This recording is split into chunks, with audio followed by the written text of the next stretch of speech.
Cakra sang aji nuwuhi krentek ing diri anglampahi anteping semedi ambuka sambung marang murpaing dumati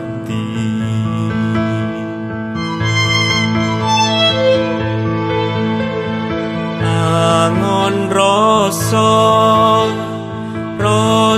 sejati linambaran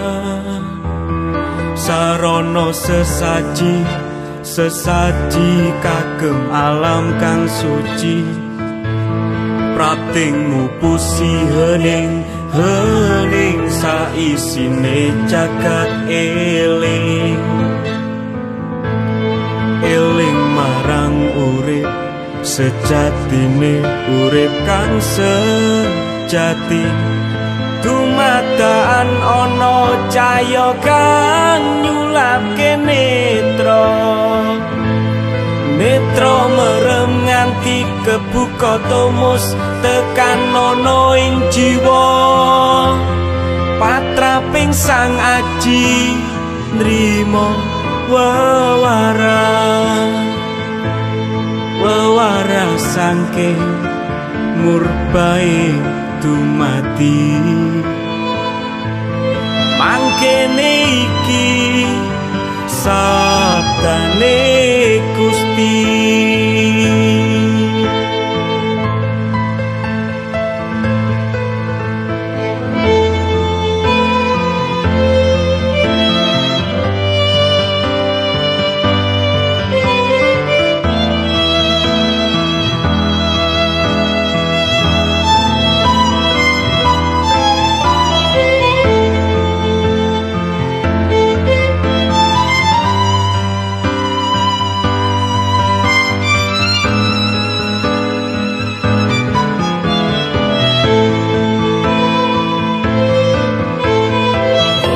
sejatining ingsun sukma sejati inggih roh sejati inggih urip sejati inggih uripe Gusti urip ingkang sampurna sampurnane gesang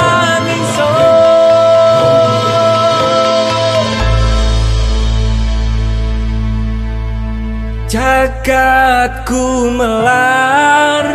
kanthi sunyaruri anggelar natas gesang diri pribadi nuwuhi sesanggit manunggal kaula Gusti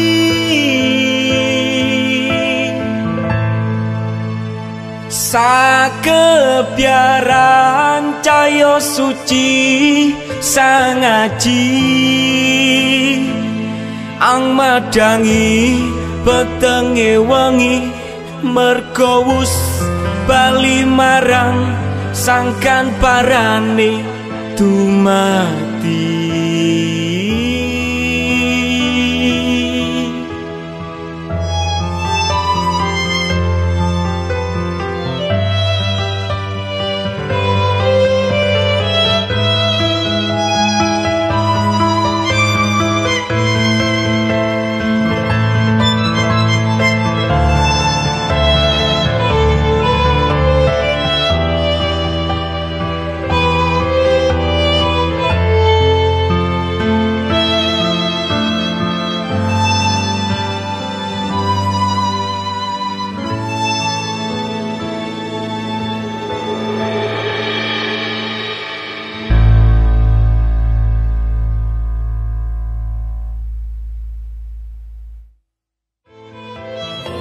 sejatining ingsun sukma sejati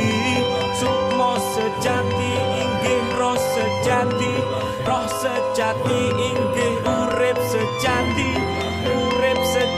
inggih uripe Gusti urip ingkang sampurna